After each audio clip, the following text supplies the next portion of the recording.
Sebelum ada listrik dan komputer, sudah ada mesin-mesin yang bisa bergerak sendiri. Mereka tidak menggunakan baterai atau program elektronik. Sebaliknya, mereka berfungsi menggunakan tali, pemberat, roda gigi, air, angin, dan uap. Salah satu contoh paling jelas dari hal ini berasal dari Alexandria kuno. Disinilah hero dari Alexandria hidup, seorang matematikawan dan insinyur pada abad ke-1. Dia membuat dan menulis tentang berbagai mesin otomatis. Termasuk di antaranya adalah pintu kuil yang bisa terbuka sendiri, ditambah lagi sebuah mesin yang mengeluarkan air suci ketika dimasukkan koin, dan pertunjukan mekanis yang bisa bergerak sendiri. Namun salah satu desainnya yang paling cerdas adalah sebuah kendaraan kecil beroda. Kendaraan ini tidak dikendalikan oleh manusia. Sebelum dijalankan, tali di dalamnya terlebih dahulu diatur agar kendaraan mengikuti arah yang diinginkan. Ada juga benda berat yang digantung di dalamnya. Saat benda berat itu perlahan turun, benda itu menarik tali. Tali tersebut yang memutar roda-roda kendaraan. Jika lilitan tali pada kedua roda berbeda, kendaraan akan berbelok. Jika putarannya sama, kendaraan akan bergerak lurus. Artinya, kita bisa mengatur lebih awal kapan kendaraan akan bergerak lurus, berbelok, atau berhenti.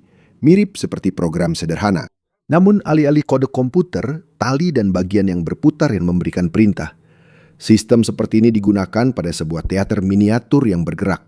Seluruh panggung bergerak, sementara figur-figur di atasnya bergerak sendiri dan menampilkan sebuah cerita di depan penonton. Hero juga memiliki mesin lain yang mirip dengan mesin penjual otomatis modern.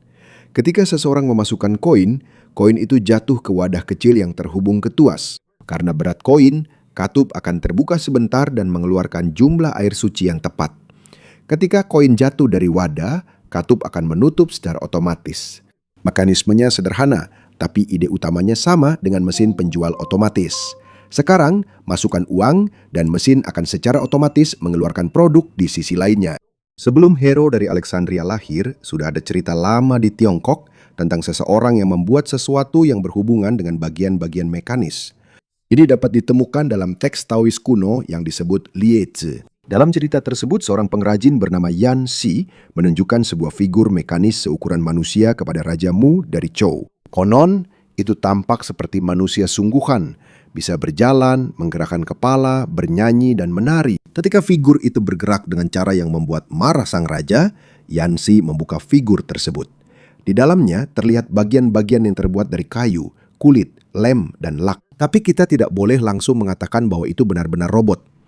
Liezi adalah teks filsafat yang berisi campuran cerita, pelajaran, dan peristiwa yang sulit dibuktikan. Tidak pasti juga kapan tepatnya seluruh buku itu dibuat. Ada beberapa sarjana yang percaya bahwa ada bagian-bagian lama di dalamnya.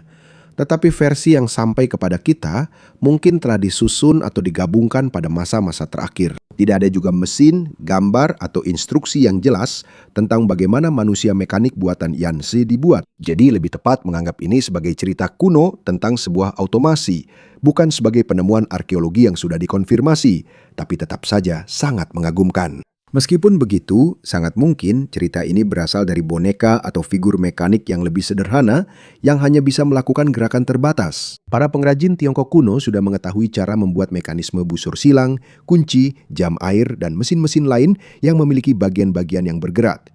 Jadi tidak mustahil mereka bisa membuat figur yang bisa digerakkan menggunakan tuas tersembunyi atau tali. Namun tidak ada bukti yang cukup bahwa mereka pernah membuat robot yang hampir menyerupai manusia asli. Meskipun kisah Yan Xi hanya dianggap sebagai legenda, tetap saja ada hal penting yang ditunjukkannya. Ribuan tahun yang lalu, orang-orang sudah memikirkan, apakah mungkin membuat sesuatu yang bisa bergerak dan bertindak seperti makhluk hidup? Dan di Alexandria, hal ini bukan lagi sekadar cerita. Desain-desain hero menunjukkan bahwa manusia bisa memberikan gerakan yang sudah diprogram pada sebuah mesin, bahkan tanpa listrik, motor, atau komputer.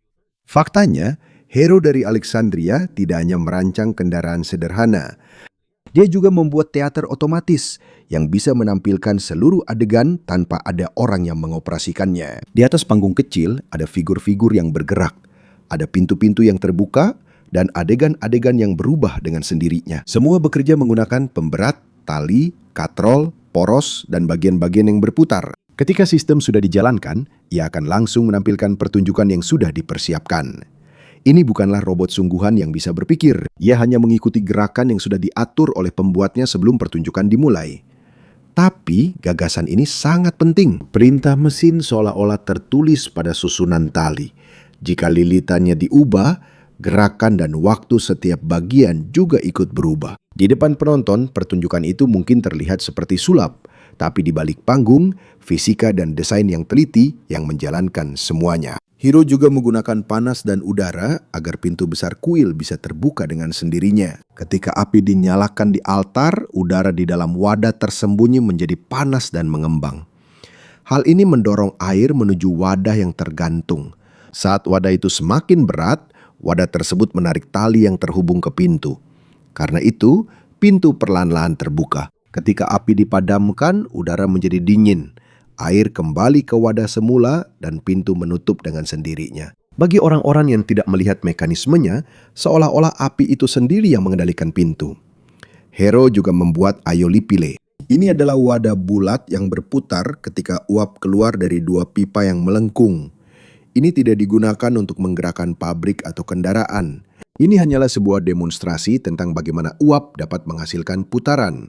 Ini menunjukkan bahwa para insinyur kuno sudah mengetahui kekuatan uap. Namun pada saat itu, belum ada material, pabrik, dan kebutuhan yang mendorong pembuatan mesin uap modern.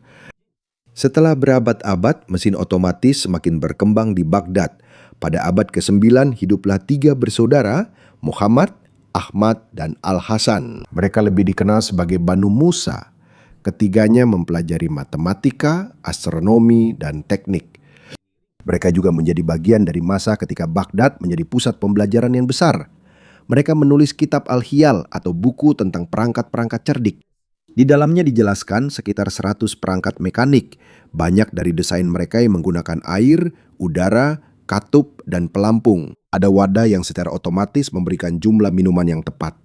Ada juga air mancur yang dapat mengubah bentuk dispensernya. Ada lampu yang secara otomatis menambah minyak saat sedang menyala. Pada wadah biasa, air akan terus mengalir keluar saat dibuka. Namun pada desain Banu Musa, ada katup di dalamnya yang secara otomatis terbuka atau tertutup tergantung pada ketinggian dan berat air. Ini seperti sistem kontrol otomatis sederhana. Ketika air mencapai suatu level, ada bagian yang akan bergerak dan menutup jalur aliran. Ketika air turun, jalur aliran akan terbuka kembali. Tidak ada komputer yang mengawasi di sini. Air itu sendiri yang menggerakkan sistem. Ada juga beberapa penelitian lama yang mengaitkan Banu Musa dengan sebuah alat seruling otomatis. Udara yang menciptakan suara, sementara bagian yang berputar menentukan lubang mana yang akan dibuka dan kapan akan berbunyi. Dengan mengubah susunan bagian-bagian yang menonjol pada silinder yang berputar, urutan nada dapat diubah. Namun ini tidak boleh digambarkan seperti robot humanoid modern yang bermain di atas panggung. Ini adalah contoh yang lebih jelas dari instrumen musik otomatis yang menggunakan kontrol mekanis. Baghdad sangat penting pada masa itu, karena di sana banyak pengetahuan kuno dari Yunani, Persia, India, dan tempat lain dipelajari dan diserap. Mereka tidak hanya menyalin ide-ide lama, mereka juga menambah dan menyempurnakannya. Pada abad ke-12 dan ke-13, seorang insinyur lain membuat mesin otomatis yang lebih detail, namanya Ismail Al-Jazari. Dia bekerja di istana penguasa Artukid di Diyarbakir, yang sekarang menjadi bagian dari Turki Tenggara. Pada tahun 1206, dia menyelesaikan sebuah buku tentang pembuatan perangkat mekanik. Dia tidak hanya menjelaskan apa yang dilakukan oleh setiap mesin, dia juga menyertakan gambar yang jelas dan penjelasan tentang bagaimana setiap bagiannya bekerja. Salah satu desainnya yang paling terkenal adalah perahu dengan musisi otomatis. Ada beberapa figur yang duduk di perahu dan berpura-pura sedang bermain musik. Saat air mengalir di dalam sistem, lengan mereka bergerak dan instrumen-instrumen itu berbunyi. Irama dari drum dikendalikan oleh pasak-pasak kecil yang terpasang pada silinder yang berputar. Ketika pasak mengenai sebuah tuas, lengan pemain drum akan bergerak dan memukul drum. Jika posisi pasak diubah, irama juga akan berubah. Ini seperti mesin drum awal. Bedanya terbuat dari kayu dan air dan menggunakan bagian-bagian mekanis, bukan elektronik. Juga tidak jelas apakah perahu itu bergerak sendiri tanpa ada yang mendorong atau membimbingnya. Yang pasti, Yang digambarkan dalam desain adalah penampilan otomatis para musisi saat berada di atas perahu. Al-Jazari juga membuat beberapa perangkat otomatis untuk mencuci tangan. Dalam salah satu desainnya, ada sebuah figur yang menuangkan air. Setelah air digunakan, ada bagian lain yang memberikan sabun dan handuk secara berurutan. Dia juga membuat jam air besar yang memiliki figur, burung, suara, dan berbagai gerakan seiring berjalannya waktu. Salah satu yang paling terkenal adalah jam gajah. Jam ini memiliki figur besar seekor gajah. Di atasnya terdapat manusia, naga, burung, dan berbagai figur mekanis lainnya. Di dalamnya ada sebuah wadah yang perlahan-lahan tenggelam ke dalam air. Gerakannya memulai gerakan berikutnya dari seluruh jam. Ketika waktu yang ditentukan telah berlalu, figur-figur itu bergerak dan terdengar suara. Setelah itu, sistem kembali untuk memulai lagi. Bukan karena perangkat-perangkat ini memiliki pikiran. Kehebatan yang sebenarnya ada pada pembuatnya. Dia harus merencanakan dengan tepat waktu, berat, kekuatan air, ukuran lubang, dan gerakan setiap bagian. Jika ada satu ukuran yang salah, air bisa mengalir terlalu cepat, suara bisa terlambat, atau figurnya tidak bergerak. Jadi, mesin otomatis milik Nahiro, Banu Musa, dan Al-Jazari bukan hanya mainan untuk orang kaya. Mereka menunjukkan bahwa tugas yang sulit bisa dibagi menjadi perintah-perintah kecil. Pertama, sebuah katup akan bergerak. Setelah itu roda akan berputar. Dengan menarik tali secara berulang-ulang, akhirnya figur itu akan bergerak. Itulah juga ide utama dari otomasi saat ini. Urutan perintah yang teratur dilakukan oleh sebuah mesin tanpa perlu diawasi setiap gerakannya. Ada satu lagi desain penting dari Al-Jazari yang masih digunakan di banyak mesin hingga sekarang. Ini adalah engkol dan batang penghubung. Ini mengubah gerakan memutar menjadi gerakan bolak-balik. Misalnya ketika sebuah roda berputar, roda itu bisa mendorong dan menarik sebuah piston. Al-Jazari menggunakan sistem seperti ini pada pompa air di awal abad ke-13. Prinsip yang sama masih bisa ditemukan pada pompa dan kendaraan yang menggunakan mesin piston. Namun, itu tidak berarti bahwa dia satu-satunya asal mula semua mesin modern. Banyak insinyur lain yang menambah dan menyempurnakan desainnya pada abad-abad berikutnya. Setelah lebih dari 500 tahun, ada insinyur Prancis yang membuat figur otomatis yang hampir bergerak seperti makhluk hidup. Dia adalah Jacques de Vaucanson. Pada tahun 1738, dia memamerkan seorang pemain seruling seukuran manusia di Paris. Tidak ada kotak musik yang tersembunyi di dalamnya. Figur itu benar-benar mengalirkan udara melalui seruling sambil jari-jarinya yang mekanis menutup berbagai lubang. Di dalamnya terdapat kantong udara yang berfungsi sebagai paru-paru. Alat-alat itu mengontrol seberapa kuat udara yang keluar dari mulut figur tersebut. Jari-jarinya bergerak sesuai pola yang telah disiapkan. Karena itu, alat ini bisa memainkan 12 melodi yang berbeda. Alat ini juga telah diteliti oleh Akademi Ilmu Pengetahuan Prancis. Mereka menemukan bahwa suara memang dihasilkan oleh seruling itu sendiri, bukan oleh alat musik yang tersembunyi di dalam tubuhnya. Vaucanson juga membuat seorang musisi lain yang memainkan seruling dan drum. Namun, karya paling terkenalnya bukanlah manusia. Itu adalah seekor bebek mekanik. Bebek ini terbuat dari logam dan bisa menggerakkan leher, sayap, paruh, dan kakinya. Ia bisa minum, makan biji-bijian, dan mengeluarkan suara seperti bebek asli. Yang paling menakjubkan, setelah makan, bebek ini mengeluarkan sesuatu yang tampak seperti kotoran. Karena hal ini, banyak penonton percaya bahwa bebek itu benar-benar mencerna makanan yang ditelannya. Namun ternyata ini juga sebuah trik, di mana biji-bijian yang dimakan bebek itu masuk ke wadah terpisah. Sementara yang keluar dari belakang sudah dipersiapkan sebelumnya, yang sudah disiapkan sebelum demonstrasi dimulai. Jadi sebenarnya proses pencernaan tidak terjadi di dalam bebek. Hanya saja, dua wadah yang berbeda disembunyikan dengan sangat baik. Hal ini tidak mengurangi kehebatan si pembuatnya. Tetap saja sangat sulit untuk menggerakkan leher, paruh, sayap, kaki, dan bagian-bagian lain secara bersamaan agar seekor hewan logam tampak hidup. Ini juga menunjukkan apa yang ingin diketahui para insinyur pada masa itu.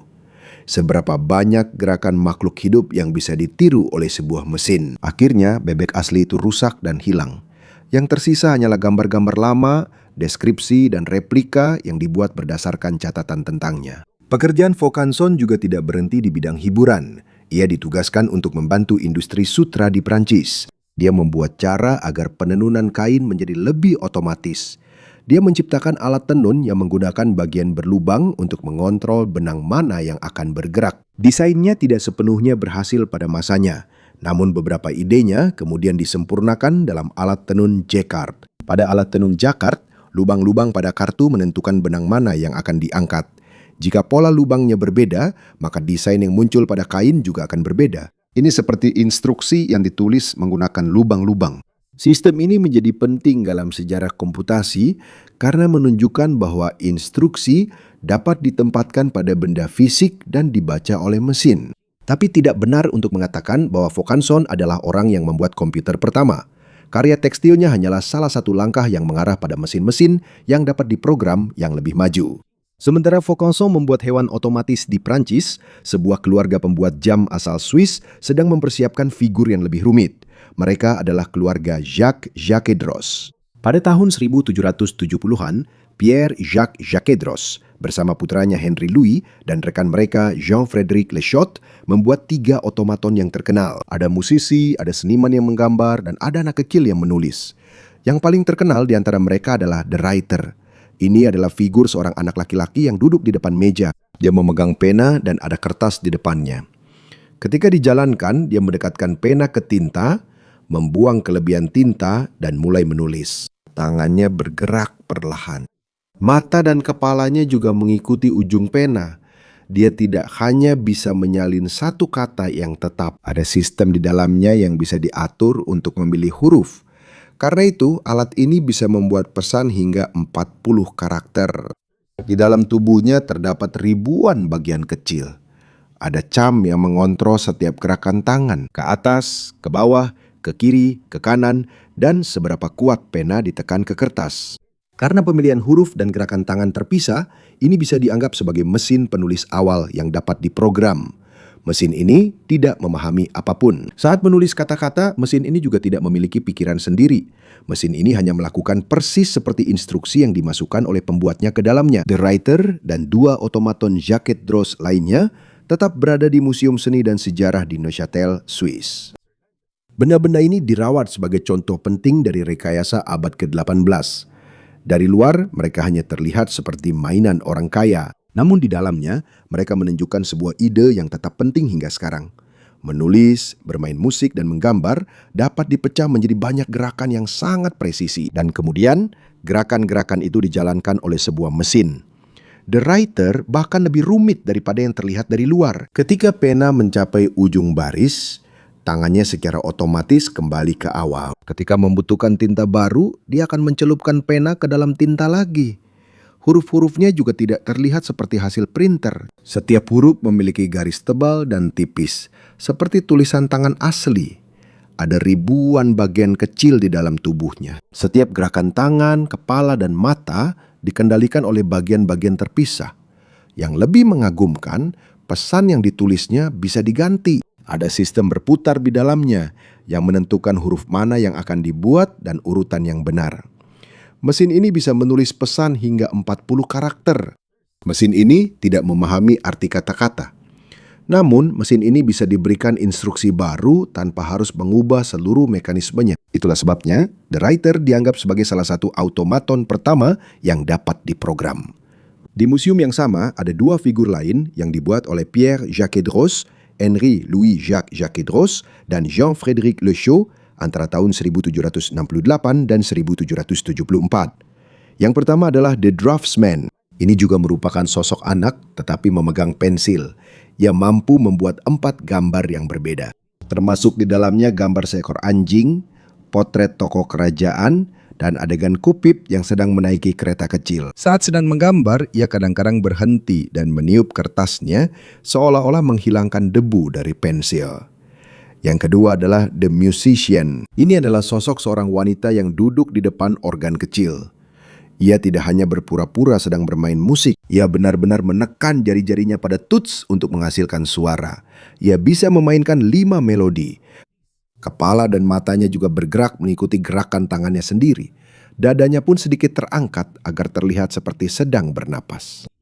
Setelah lagu selesai, ia membungkuk di depan penonton. Gerakan-gerakan kecil ini dibuat agar figur-figur tersebut tidak terlihat seperti patung yang kaku. Tidak cukup hanya dengan menggerakkan tangan saja. Mata, kepala, dada, dan tubuh juga harus bergerak pada waktu yang tepat agar terlihat hidup. Saat ketiga otomaton itu dibuat, mereka belum menjadi pajangan museum. Keluarga Jacques Dreux menggunakan mereka untuk menunjukkan kepada pelanggan kaya dan istana kerajaan betapa hebatnya keahlian mereka dalam membuat jam dan benda mekanik lainnya. Produk mereka dibawa berkeliling ke berbagai bagian Eropa.